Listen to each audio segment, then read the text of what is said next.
Yhteistyössä Nokian Renkaat. Ja tervehdys taas, hyvä autourheiluväki ja muu rahvas. Tervetuloa tämän Teknavi-podcast-kauden, kevätkauden toiseen istumatuokioon.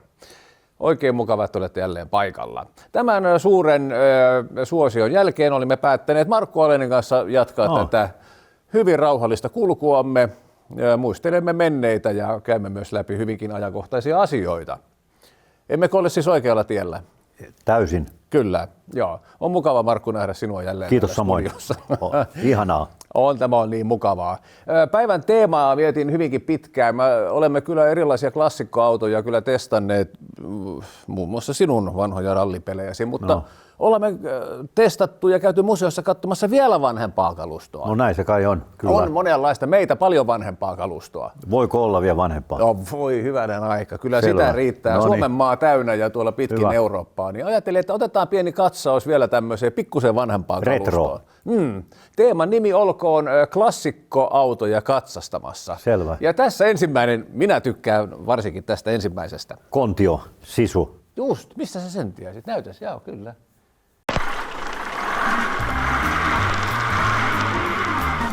Tässä on kokeneen autoilijan työkalu. Kontio Sisu K138 kuorma-auto. Hieno. Laatua ja suorituskykyä. Uusittu ohjaamo, 6 vaihdetta. Tuoreistettu 135 hevosvoimainen liitahtissuoratusku diesel. Kontio Sisu ja maantie maistuu.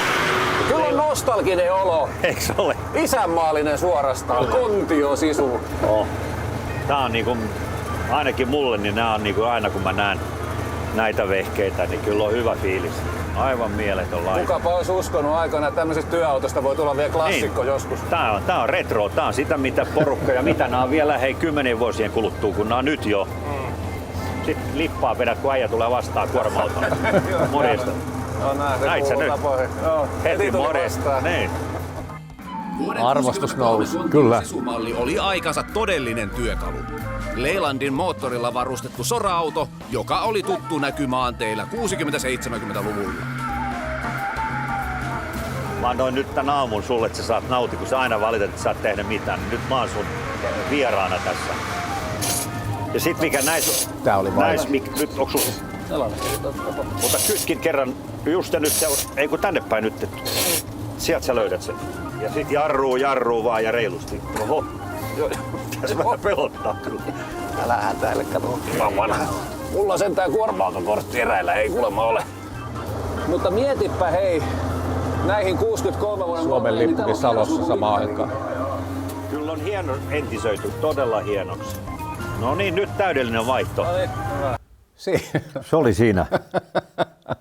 Ja kerrankin pääsi itse ajamaan. Kyllä. Tuttu näky muinoin maantiellä, varmaan sullekin. Kyllä, Kontio Sisu oli aivan mieletön laite. Hiekkahommia. Esimerkiksi, kyllä. Tukkeja ajettiin. Kyllä. Ja eikä tällä mallilla just enemmän just hiekkaa ja soraa ja näin pois. Eikä ollut ohjaustehostajaa. No, tossakin huomasit, että kyllä. kun jouduttiin kahdestaan vääntää, oli kyllä hankalaa. Varsinkin... Muistatko, missä toi tehtiin? Se oli se Parola. Just, Hämeenlinna Parola. Joo, siellä Sisun kehdossa suorastaan. Niin, sinne se kuuluu. Niin. Toi muuten tai naurattaa, mutta toi vaihteen valitsi, miten se vaikeet on, se kaksoispoljentoksesta sanotaan. Kytki joo.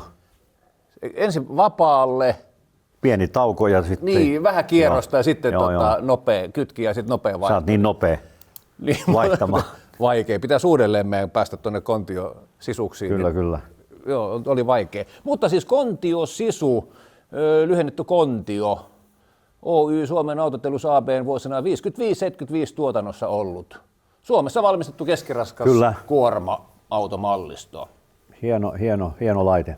Millaisia muistelit joskus aikoinaan, kun olit pikkupoikainen näitä? Nyt oli maantiellä, kulki paljonkin. Mä kattelin Karkkilassa suuaukinoita aina. niin, että joskus pääsis itse ajamaan. Niin, just tää on.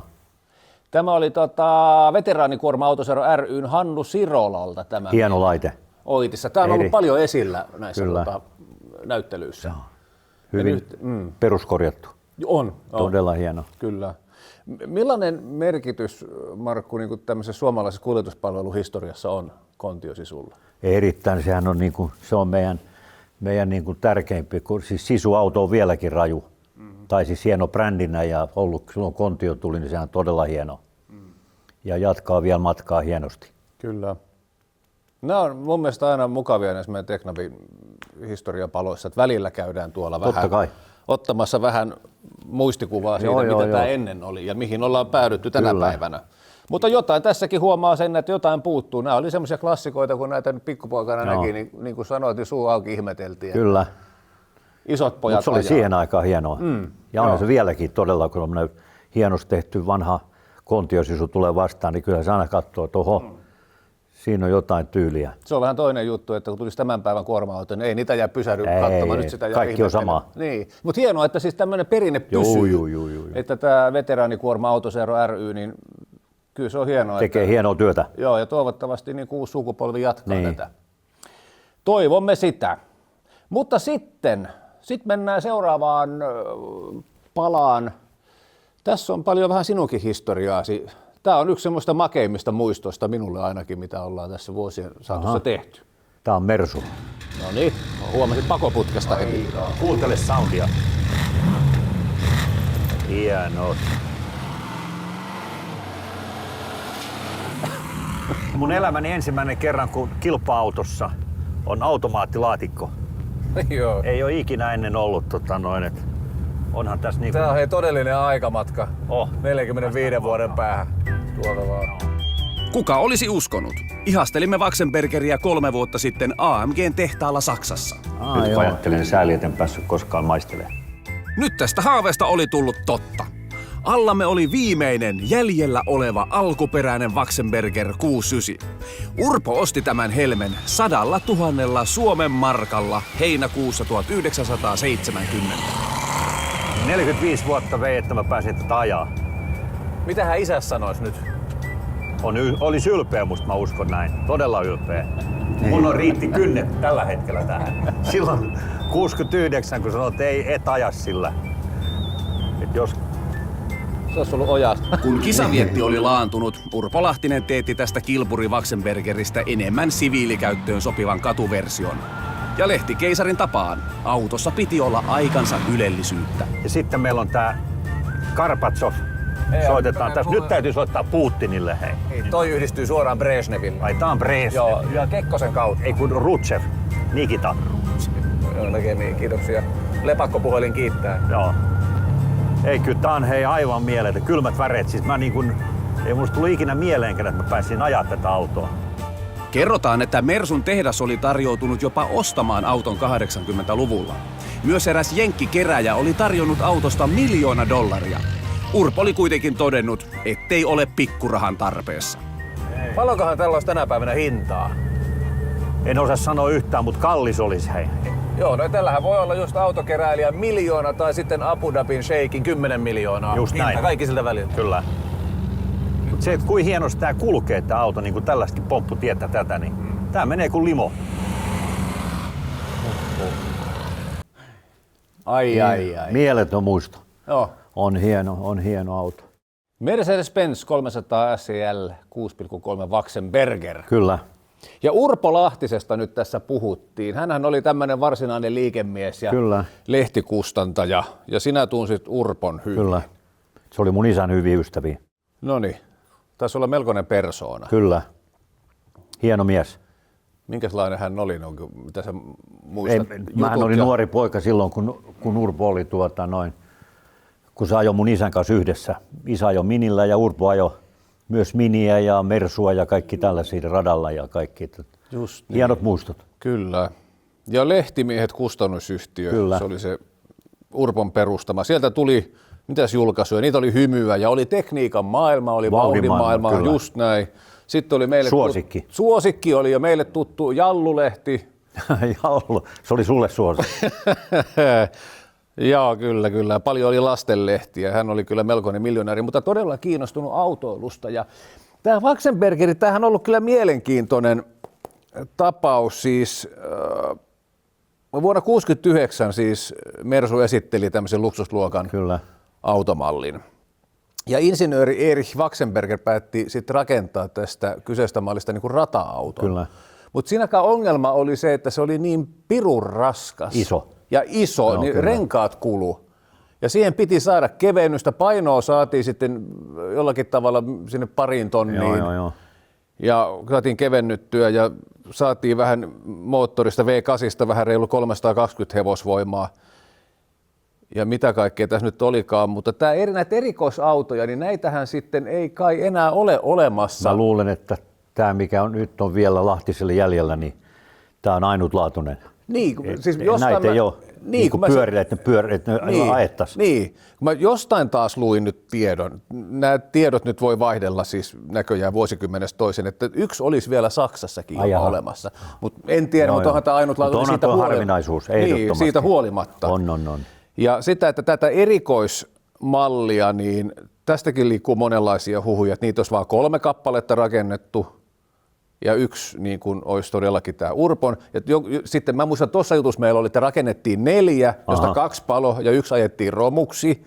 Ja sitten oli vielä, että autoja rakennettiin 5 kappaletta, joista 2 testikäyttöä ja 3 kilpailua. No, joo. Tietoja on monenlaisia, kyllä, mutta se ei kuitenkaan se juttu, että tämä on aivan klassikko. Toi on mikä unikki, Urpolla toi on aivan mieletön, että tuommoinen on Suomessa. Niin. Se on hieno historia.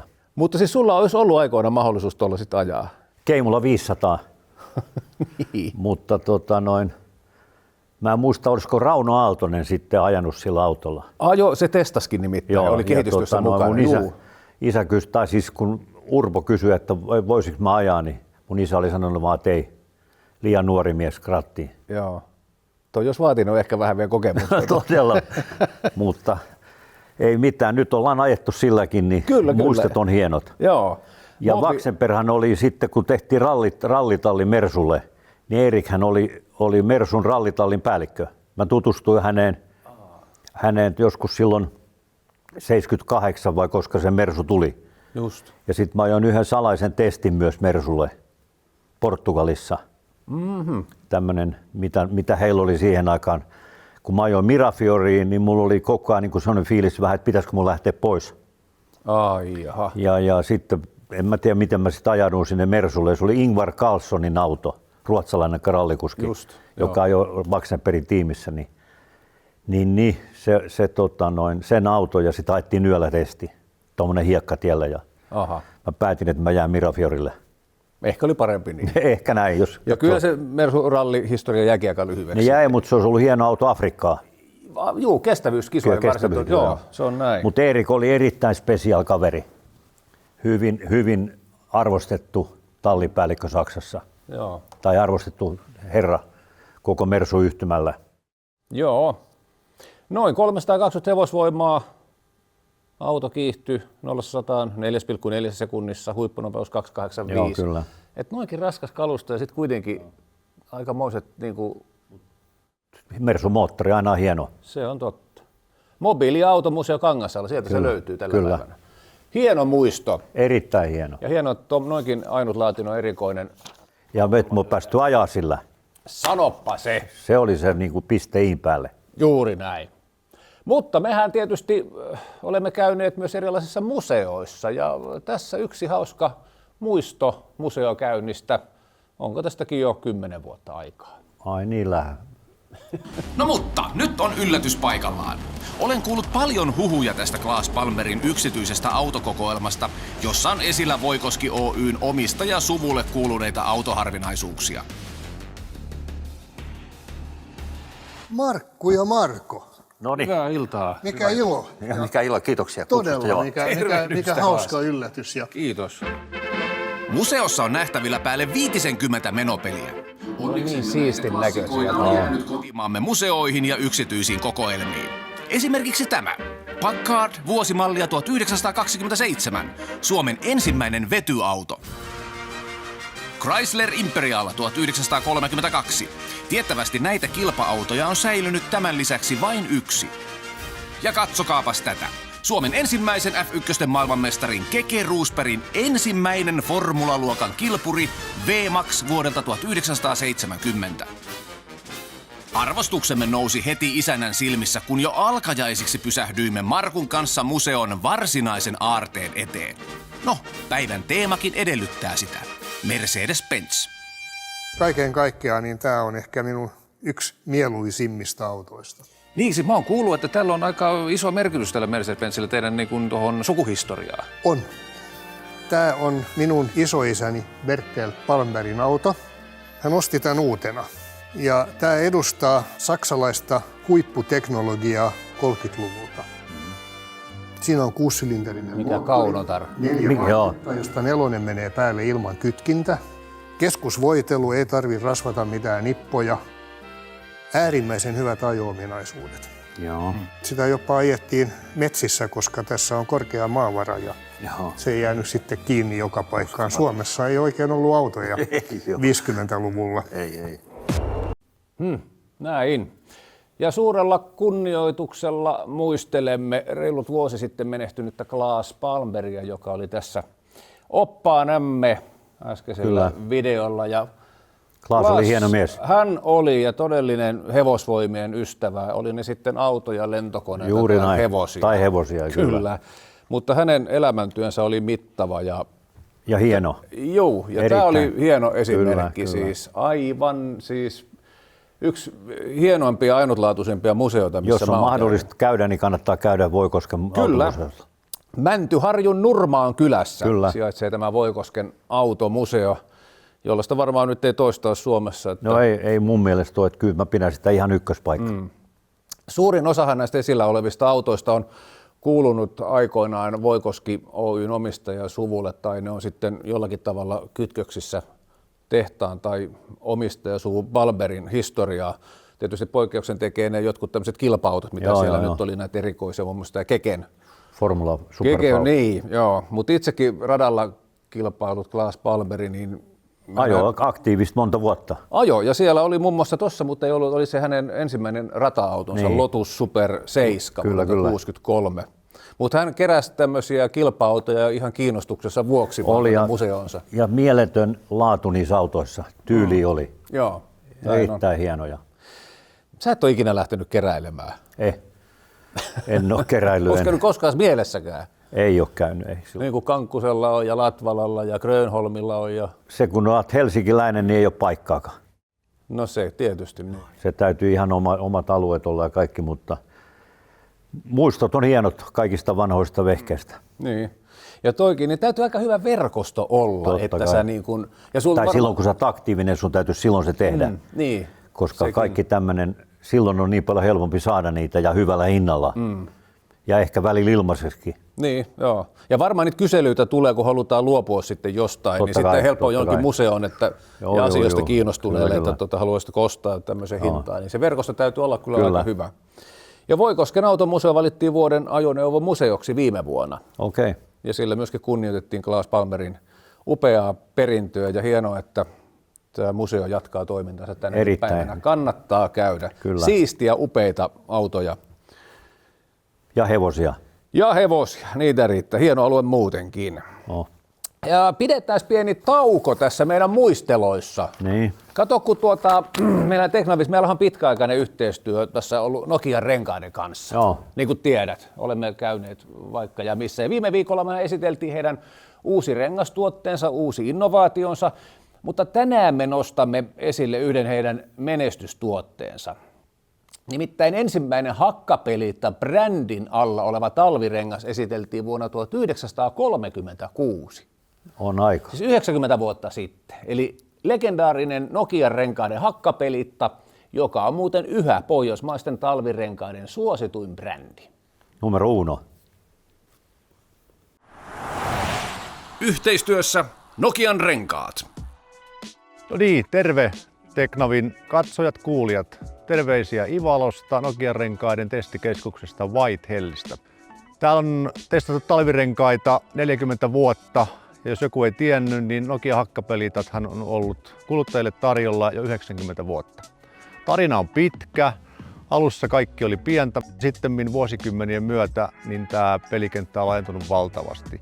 90 vuotta sitten lanseerattiin ensimmäinen kelirengas ja sitten 90 vuotta myöhemmin me ollaan juurikin julkistettu uusi Hakkapeliitta nastarengas. Väliin on tapahtunut paljon. Alussa oli kapea valikoima, oli enempi kitkarenkaita, sitten myöhemmin 10 vuosien päästä tehtiin ensimmäiset nastarenkaat Ja sanotaan näin, että viimeisen 20-30 vuoden aikana tämä valikoima ja pelikenttä on laajentunut aivan valtavasti.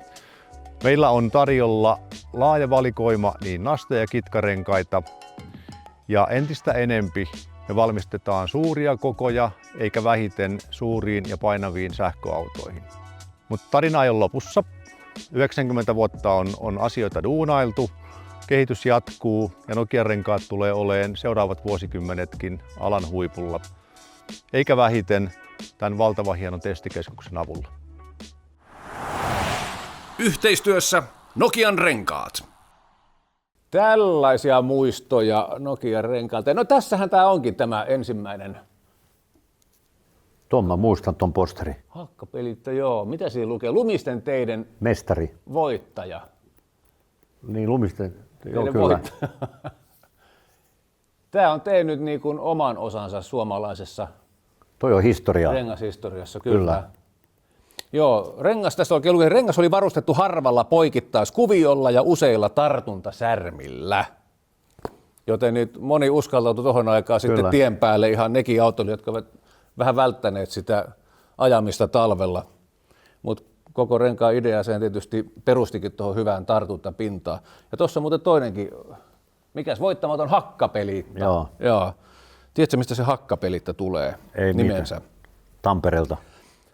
Ei, se sai, niin kuin näet, siellä on sotureita, se sai nimensä joo, 1600-luvun näiltä sotureilta. Totta kai. Oli suomalaisia ratsumiehiä, Joo, kyllä. palveli Ruotsin armeijassa 30-vuotisen sodan aikana. Okei. Siinäkin on tämmöinen vähän niin kuin sotaisa ja tartuntapintaan saava historia. Mä luulen, että tuo hakkapelit, joka tuossa kuvassa on, niin tuo on aika lähelle meidän rengas, kun mä aloitin ajaa hakkapelit tuolla Volvolla, hiekalla. Joo. Miksei? Silloin siihen aikaan ei tehty erikseen ralliin hiekkarenkaita niin kuin nyt tehdään. Niitä niin kuin ihan siviili. Ihan siviilirenkaat. Tai siis hakkapelit oli meillä olla. Joo. Mutta se oli hauska, koska näitä 30-luvulla näitä renkaita, niitähän tavallaan testattiin ihan paikallisilla niin kuin linja-autoilla ja takseilla. Niin, testejä. Joo, kyllä. Ja heiltä saama se palaute sitten niitä joo, edistettiin. Ja se edelleenkin tänä päivänä toimii. Vielä tänä päivän tehdään noin. Ammattikuljettajat kertoo kokemuksestaan renkaista. Ja tämän ensimmäisten henkilöautojen talvirengasmallien testaajina toimi muuten Tampereen seudun taksiautoilijat. Ja Ivalossa varmaan Ivalon taksit ollut monta kymmentä vuotta. Aivan, en yhtään ihmettele. Kyllä näin mä muistelin, että siellä on testikuskeja hakkapelitalle ollut taksikuskit Ivalo. Ja olemmehan mekin olleet jollakin tavalla Nokian renkaiden testikuljettajia, ainakin Joo, sinä. kyllä. Minä olen päässyt vierestä katsomaan. Nimittäin me ollaan tehty Nokian renkaiden kanssa todella pitkään yhteistyötä, niin TV-ohjelman muodossa, mutta nyt myös tässä podcast-tuotannossakin. Ja me ollaan Marun kanssa todellakin oltu useaan kertaa vierailemassa tuolla pohjoisessa, varsinkin talviaikaa. Ja otetaan yksi esimerkki 10 vuoden takaa. Silloin otettiin ensituntumaa, että miltä se rengastestaus sitten, mitä se oikeasti on. Miten maistuu? Nokian renkaat kutsui meidät testaamaan 3 erilaista talvirengasta. Ikään kuin juhlavuoden kunniaksi tuleehan talvirenkaan keksimisestä tänä vuonna kuluneeksi 80 vuotta. Ai, eli 10 vuotta. Niin. No nyt just. Kommentit. Vähän niin kuin vanhaa hyvää aikaa, vihko ja kynä. Joo. Eikä mitään. Todelliset insinöörit. Ohjelmahistoriamme virallisin osio käynnistyköön. Ensimmäisenä renkaana on auton alla Nokian hakkapinta Matti Morri. R2 SUV, eli Pohjoismaihin suunniteltu nastaton talvirengas. Ja nyt olisi tarkoitus sitten testata lumipitoa, pitkittäistä, sivuttaista ja myös jääpitoa ja vähän fiilistellä, että kuinka se rengas toimii tällaisissa oikeissa talviolosuhteissa. Kuitti, loppu. Kuitti. Kuulemiin.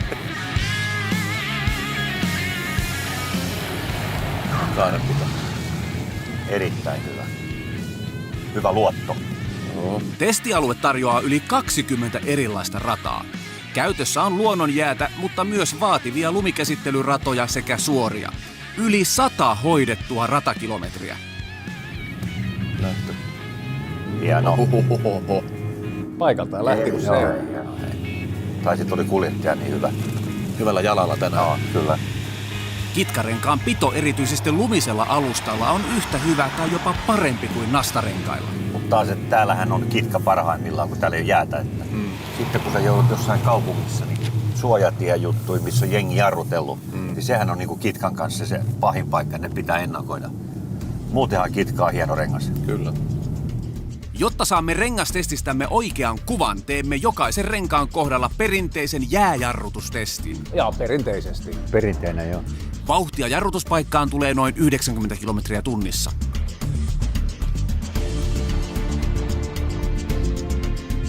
Merkki. Joo. No niin. Ja tätä me sitten jauhettiin eri renkaiden. Päivä. Joo, milloin kyllä. oli nastallisia, milloin nastatonta. Ja sitten meillä oli se kilpaileva se ulkomaan tuote, joka oli tarkoitettu niin kuin turvallisen kyllä. ajamisen talviolosuhteessa, mutta erot oli kuitenkin Nokian renkaiden hyväksi niin kuin aika ällistyttävät. Kyllä. Iso ero. Joo, eihän niillä tehnyt yhtään mitään niillä Keski-Euroopan renkailla. Tämä on todellakin sieltä Ivalosta, Nokian renkaiden talvitestukset. On hieno paikka. Mä pidän sitä parhaana talvikeskuksena, testikeskuksena niin kuin näistä auton maahan, tai siis missä testataan renkaita ja näitä, niin se on ylivoimainen. Hieno. Me voidaan muuten käsitellä tätä aihetta sitten ensi viikolla, nimittäin me pureudumme sitten tähän, kun aluehan täyttää 40 vuotta. Just näin. Otamme siihen sitten ensi viikolla. Mutta tämähän on tämä talvirengas testaaminen, se on hyvinkin semmoista pitkäpiimäistä touhua. Siinä tarvitaan pitkä pinna. Pitkiä päiviä. Kyllä, ja kylmiä. Minkälaisia rengastestiä sinä olet tehnyt urasi varrella? Paljon kaiken näköistä, että on niin kuin rallirengasta ja siviilirengasta ja kaikki tällaista. Ja hyvin paljon tehnyt myös tuolla Nokian Ivalon keskuksessa myös tehnyt kaiken näköistä. Kyllä.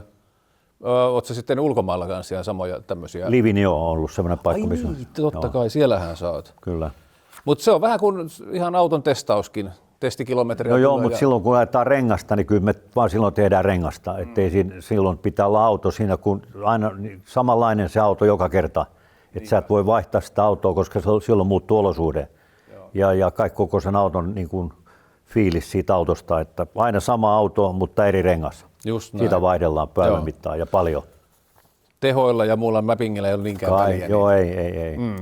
Muuten 2013, niin muistatko tämmöisen miehen Nokian renkaiden testikuljettajan kuin Janne Laitisen? Kyllä. Janne oli kova äijä. Hän viiletti sen jäälaajon maailmanennätyksen. Joo, mitä me yritettiin rikkoa. Joo, ja siitä muuten viime syksyllä meillä oli tästäkin aiheesta oli pieni klippi. Voitte katsoa sieltä, mutta Jannehän veti näillä Nokian renkailla 335,7. Kyllä, huima. Pohjanlahden jäällä. Joo. Ja sitten me yritettiin, paljon me päästiin.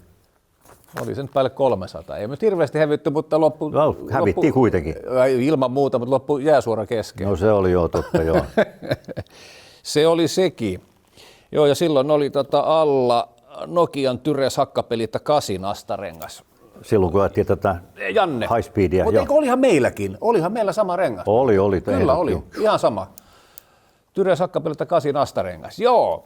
Tämmöisiä rengasmuistoja tähän väliin, mutta mehän voitaisiin jatkaa näitä meidän klassikko-automuistojamme seuraavaksi. No näin on. Minä olen sitä mieltä, äsken me oltiin tuolla Voikosken automuseossa, niin pysytäs hetkonen täällä. Joo, no nyt olen kartalla. Pysytäs kotimaassa vielä ja nyt on todellakin erikoispaikka. Katsopas Parkku tätä. No niin, jaha, no on sulla verstas. Löytyi vuosimallin 67 Ford Fairlane. Kurikko vai? Kosken korva. 1974 Lincoln, aivan Elviksen malliin. Ja sitten päästiin varsinaisiin erikoisuuksiin. Siinä on Irvinin aito jeeppi ja tämä oli Irvinillä käytös 70-76. Joo. Ja Irvini kuvautti itsensä LP-levyn kantehen 71. Jarin keräilyautojen helmi on kuitenkin tämä. Cadillac Fleetwood Limousine. Ja sitten, no joo, siinä on se Urkin auto. Urkin auto, siinä on Kekkosen Cadillac ja Suomi Finland 10. Joo. Mikä tuo kaveri on? Jari vai? Jari Mäki. Joo. Syksyhyn 81. Sen jälkeen oli Koiviston autona ja vielä myöhemmin Ahtisaaren auto. Kyllä. Autolla on aika mieletön historia, hei. 29 valtion päämiehiä ja mukahan mahtuu näin mielenkiintoisia nimiä kuin George Bush vanhempi, Gorbatsovin Neuvostoliitosta, François Mitterrand Ranskasta, Ruotsin kuninkaallisia, Englannin kuninkaallisia, Norjan kuninkaallisia ja monta muuta. Jari, yksi asia tässä nyt mättää. Saksalainen menopeli täällä kaiken keskellä. Miten tämä on mahdollista? Mutta ajattelen, mä oon pystynyt olemaan, että mä en ole ajanut. Niinkö? Presidentti Ahtisaari tuli tällä 500-sella panssaroidulla autolla luovuttamaan tätä meidän kärillä. Autoa kaupattiin mulle muutama vuosi sitten ja vaimo kuuli tämän keskustelun. Oi. Niin mä sanon Katalle, että no jos vaimo sanoo näin, jotta pitää taas ostaa perheen yksi auto lisää, niin lupaako sä ajaa sen kotiin, ettei monta, jottei vain kukaan näe. Koskenkorva seriffi Jari On Mäki. hurja kaveri Jari. Ei koskenut saksalaiseen, mutta vaimo joutui koskemaan. Joo, Jari Mäki. Hän toi Amerikan Pohjanmaalle ja Koskenkorvalle. Kyllä, ja se on siinä. Se on siinä. Yritys on erikoistunut amerikkalaisuuteen ja se on todellinen matkailunähtävyys. Kannattaa käydä tutustumassa. Stoppaa. Ja siellä on lahjatavaroita, country- ja western-tuotteita ja erikoisautovuokrasta ja USA-autojen varusteiden ja varausien maahantuontia ja myyntiä. Ja sitten näitä tämmöisiä klassikoita. Ja Jarihan on myös hieno mies, että hieno tavata hänet. Niin, ja Jarihan on myös persoona itsekin. Erittäin suuri. Mähän rakastan tollaista yrittää, jolla on luovaa hullutta ja rohkeutta. Aivan mieletön. Tuommoisia löytyy. Tuossa oli muuten hauska yksityiskohta toi Irvinin. Joo, Jeeppi. En mä tiennyt ikinä tuommoinen ollut. Joo, mutta se hauska, se on siinä levyn kannessa. Point. Tiedätkö mitä erikoisuutta siinä albumin levyn kannessa ei mitään on? haju. Siinä ei ole Irvinin nimeä ollenkaan. Hän oli niin kova stara, että ei siinä tarvinnut. Ei, siinä oli vaan albumin nimi. Albumin nimi ja sanat, alkusanat. Joo. Ja siellä löytyy muun muassa Irvinin omistava jukeboksikin tuolta Jarimäen liikkeestä. Ja Jarihan kiinnostui amerikkalaisuudessa 70-luvulla tällaisten niin kuin jenkki-TV-sarjojen myötä. Oli kanonia ja rekkakuskia ja se on kyllä niin jenkki kuin voi olla.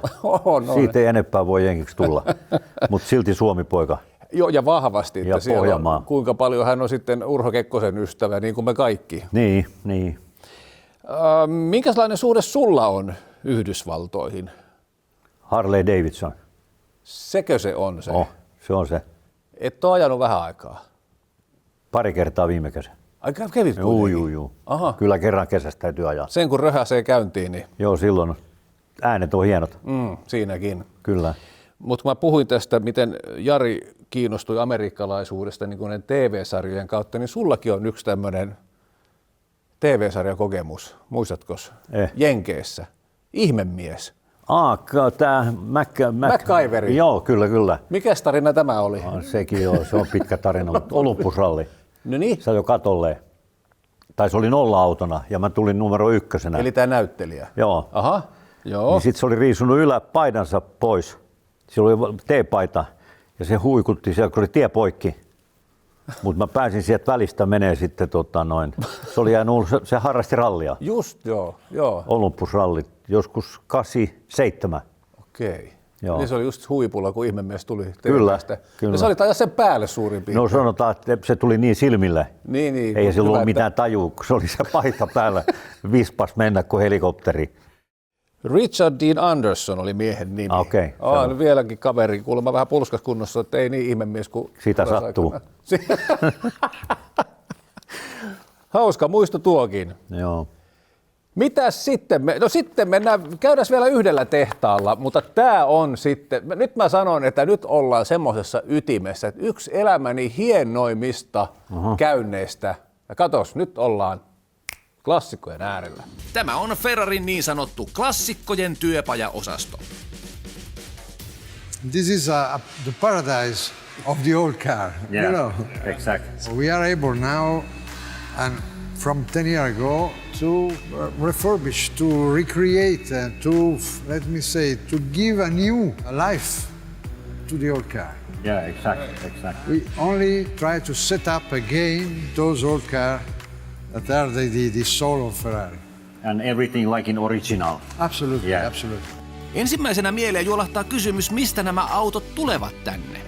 No, koska intohimoisia Ferrari-harrastajia on ympäri maapalloa, niin soitto voi tulla mistä päin tahansa. Eikä rahalla ole väliä. If you look at those guys, why you talk about price. Every day we have someone that call, I have a problem, I have found this car, please give me the opportunity to come with the car inside the factory. So we are booked up to the end of 2018. If I want to come in Ferrari here after 2019, possible I come service. Oh, you will come, you are a young boy. Vuoden aikana Ferrareita otetaan kunnostettavaksi noin 50. Täysentisöintejä tulee vuodessa 5-10. The car, before coming inside the factory, I check if this car have the dignity to come again inside. It means that they don't cut the chassis, they don't make modifications, because I have this archive, and we check if the number are correct, dimension are correct, and so on and so on. In this place, there is the soul. How many you have? And I have more than 200,000 pictures. Näin ainutlaatuisella tavalla Ferrari suojelee perintöään, rakkautta ja käsityötä. Ja asiakkaat saavat haluamansa. Tämänkin kehikon ympärille rakentuu Täysin purettu. 30 P4, joka näyttää työn jälkeen tältä. Markku, muistelen, että Enzo Ferrari sanoi aikoinaan, että Ferrarin täytyy olla punainen ja V12. Se on siinä. Tämä oli GTO-malli. 250. Ja Arvo 50 miljoonaa. sitä mä just sanoin, että kannattaisi tähän nojata. 50 miljoonaa! Joo, näin mä ymmärsin, että on 50 miljoonan peli. Kuulitte aivan oikein. Hinnan oletetaan nousevan yksityiskaupassa jopa 60 miljoonaan euroon. Juuri tämä, vuoden 1962 250 GTO, on noteerattu maailman kalleimmaksi autoksi. Siinä. Se oli mieletön juttu. Huhhuh. Oli. Mutta jos paikkakin, siis tonnehan harvoin pääsee kuvaamaan. Meillä kävi käsittämätön. Joo, siellä oli mun kaveri työjohtajana, tai siis tämä myös, joka siinä oli, mutta myös, joka aina ralli, niin hän oli silloin työjohtajana tuolla, jotta menet sisään. Joo. Hänen isä oli Agnellin hammaslääkäri. Oho. Dentista. Joo. Ja muista kaverin nimeä, mutta se on nyt eläkkeellä, mutta kuitenkin niin ei tonne kameroilla helpolla pääse. Ei todellakaan. Mutta joo, tää on jäänyt kyllä mieleen. On. En mä muistanut, että tuossa on tuommoinen jakso. Joo. Toi on hieno. On. Mutta tämä vuoden 62 Ferrari 250 GTO, niin se on, niitä valmistettiin 36 kappaletta ainoastaan. Ja no ainakin se on Ferrarin arvokkain auto, tai sitten se on maailman arvokkain Ferrari, mutta siis yksi näistä maailman kalleimmista, mitä on julkisuudessa tuotu esille. Sellainen kaveri kuin Nick Mason, joka on Pink Floyd-yhtyeen rumpali, niin hänen kokoelmaansa se kuuluu kai yli 40 tämmöistä urheiluautoa, niin silloin on yksi toi 250 GTO. Niin hän osti sen vuonna 1978 43 500 eurolla. Joo. Ja nyt se on 40 miljoonaa. No 47-50 miljoonaa. Joo, selvä. Eli aikamoinen arvon nousu. Kyllä. Auto voi nousta noin paljon. Niin, että sä ostat joskus 70-luvulla, kun ei kukaan vielä ymmärtänyt, miten historiallisia niistä autosta tulee. Kyllä. Ajattelen, kun sinäkin olisit joskus pistänyt rahas, ostanut tämmöisiä legendaarisia automalleja. Todella. Jonnekin museoon. Niin. Mutta kun me oltiin tuolla, niin nyt kun näki ton klipin uudestaan, niin on se mieletön juttu ollut. En mä muistanut, että se on noin hienoja autoja. Joo, tämä aina ällistyttää mua, että klassikkopaja, että sieltä... Hienoa, että ollaan päästy tuommoiseen paikkaan. Joo, ei tuolla paljon rahalla ole merkitystä. Kun sä tuot sinne, niin saat maksaa ihan mitä tahansa. Joka auton, kun ne tuo tonne, mitä me silloin juteltiin niiden kanssa, niin joka kerta, kun tonne tuodaan yksi auto, niin se tulee lentokoneella. Harvoin tuodaan kuorma-autolla. Niin varmaan, joo. Kentälle pudotetaan ja sitten ne hakee sen siitä ja siitä lähtee vuoden työ. Kyllä. Et se on hurjaa. Ja ne arkistot ja tiedot, jokainen osa on tarkasti dokumentoitu. Kaikki on, se oli ihan mieletön sekin käyty. Siinä ei kamerat päässyt sille kohtaan, me päästiin niitä katsomaan. Hui hai, se oli Ferrarin tehdas, entisöintipaja. Vai mikä se nyt suomen kielen nimen voisi olla? Joo. Joku tommoinen, entisöintipaja. Otetaan vielä yksi vanha klassikko, ja tässäkin on Alenin suvulla jotain tekemistä tämän seuraavan kanssa, ja tämä oli Kymi-ringin reissu vuodelta 2020. Täällä on nyt kuule historiaa. Oletko sä kerrankin löytänyt meidän ohjelmaan jotain sisältöä? Nyt on vähän uutta sisältöä, kyllä. Mikä tää on? Tää on Ford malli 34 Cabrio. Cabriolet. Ja tässä on myös Alenin historia, Alenin perheen. Miten niin? Tämä on mun isän käytössä ollut 55-63 vuonna. Ihan totta. Kyllä. Siis ihan kotikäyttöön vai ihan kisakäyttöön? Tässä on ollut kumpaakin. Että tässä on ajettu kilpaa, maarataa, jäärataa ja sitten myös siviilikäytössä. Auton historia on huikea. Kilpa-autoilija ja kansanedustaja Leo I. Mattila osallistui tällä eläintarhan ajoihin 40-luvun lopulla, ja tarina kertoo, että Mattila olisi ajanut kyseisellä Fordilla myös Monte Carlo rallin vuonna 1950. 50-luvun puolivälissä auto ajautui sitten toiselle moottoriurheilumiehelle, Eero Alenille. Jaa, ootko ollut kyydissäkin joskus? No joskus takapein tuolla noin takana. Anopin kielessä. Anopin penkissä. Eikä. Kyllä. Joo, tää on hieno historia. Pojat on tehnyt tän nyt näin hienoksi täällä Kouvolassa, niin mun mielestä tää on hieno esitys. Otetaan sen verran pakko laittaa. Pitäisikö tää laittaa kiinni? Käydään vähän kokeilemaan. No vähän mennään kokeilemaan, kyllä. Miten sitä menee tähän näin napsauttamalla? Älä riko. Kato, kun menee. Anopin kieli. Joo. Oi, luo. Miten me päästään sisään? Siinä on kaappariovet. Jaha. Mut mahdutaan me sitten edes. No se on asia eri, mutta kato työn laatua. On näet. Originaali penkkiä. Niin, laitettu vähän, uudistettu vähän Kyllä. nahkaa tuohon päälle. Mut mikä hauskinta, niin kato, väri on suurin piirtein ihan samanlainen. Sähän löysit melkoisen pelin meille. Kyllä, nyt on hei nautinnollista. Kabriolet on saatettu niin alkuperäiseen kuntoon kuin mahdollista. Ulkokuoreen ei ole tehty muutoksia. Rekisteritunnus on sama kuin 50-luvulla Alenin aikaan. On tää mieletön hei. 34 Cabrio. Niin sä oot istunut vielä tuon takana Olen. joskus. Ja ovi on pudonnut, kun mentiin Lohjalla junaradan yli. Sen mä muistan tästä autosta. Tämä? Niin, se oikean puolen ovi. Kokeillaan, lähdetään kattoo. Aika jännä fiilis. Kirkkoon mennään. Kyllä. Nyt pitäisi olla kaivopuistossa ajamassa. Just oli saman mielestä. Nyt kaivopuistoa hei.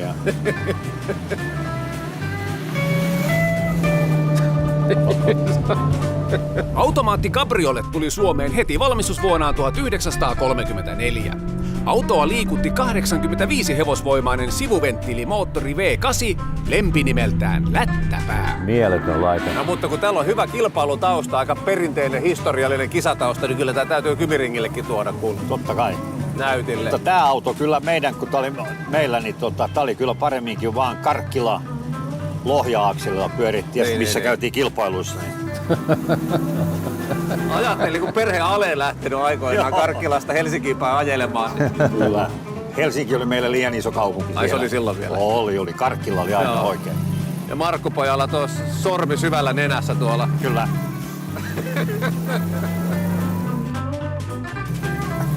En mä tämmöstä muista kunnolla. Ei. Älä nyt alas siihen.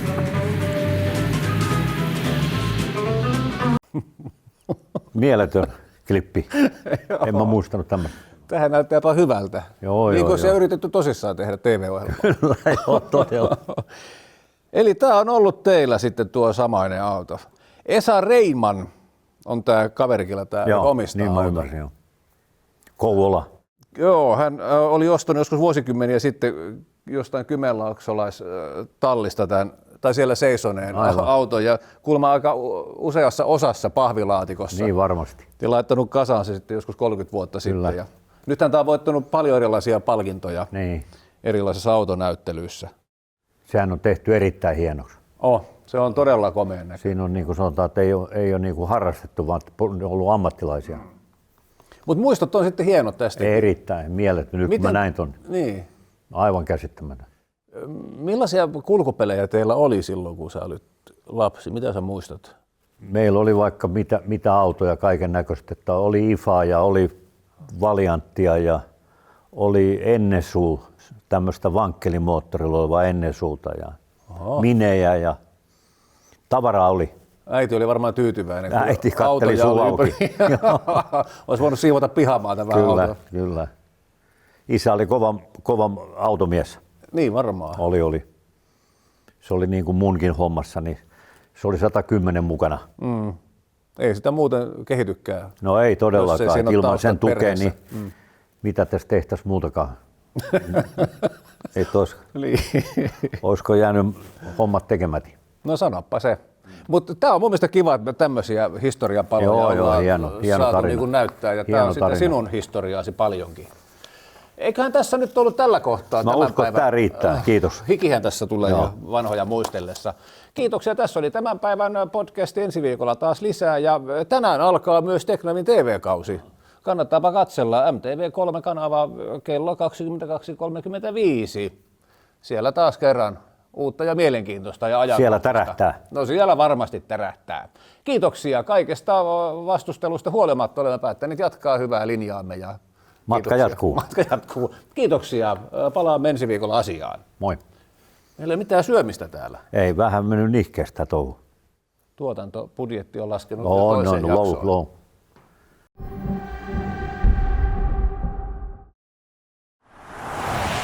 Yhteistyössä Nokian Renkaat.